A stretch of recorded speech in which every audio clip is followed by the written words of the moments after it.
Почитувани колеги, благодарам за присуството на денешната пресконференција на ВМРО ДПМН. На вчерашниот прес господинот Андреј Петров тврдеше дека со мерката за легализација на дивоградбите од само 1 евро за метар квадратен ќе бидат испумпани 270 милиони евра од сиромашните граѓани.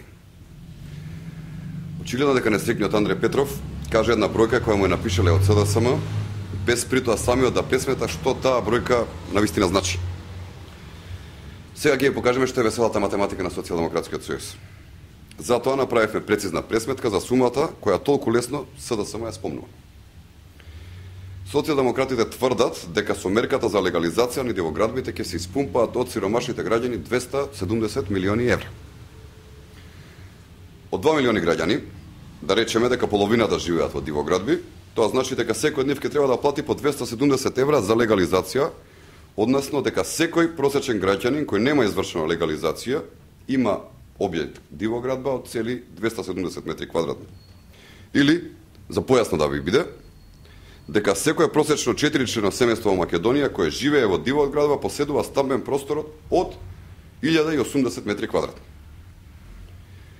Иако Социјалдемократскиот сојуз има направено многу гафови, но ваков тежок гаф во државава никогаш не сме чули. Господин Андреј Петров, ако вие, вашиот колега Стефчо Екимовски или градоначалникот на Струмица Зоран Заев, заедно со кланот Заеви, вашите пајташи, олигарците на Бранко Црвенковски, живеете од по куќи од по 270 метри квадратни по човек, обичните македонски граѓани не живеат во толку големи објекти. Господин Андреј Петров, ако вашите колеги имаат и по неколку станови, по неколку куќи викендички, треба да знаете дека обичниот човек во Македонија не поседува толкав имот. Впрочем, затоа просечните граѓани ги изградиле дивоградбите, бидејќи овие луѓе немале тогаш пари да ги легализираат. Секој граѓанин да имаше куќа од 270 метри квадратни, немаше да има потреба од носење на мерка легализација од по само 1 евро, бидејќи секој кој успеал да изгради куќа од 270 метри квадратни, нормално ќе има и да ја плати.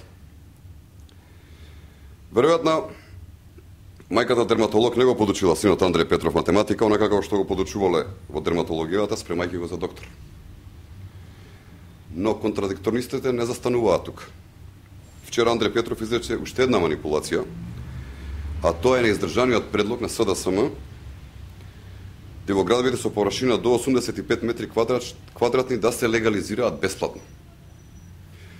Вистинското прашање кое што се поставува е што со оние граѓани кои што имаат објекти од 86, 87, 88 метри квадратни или малку повеќе од ова.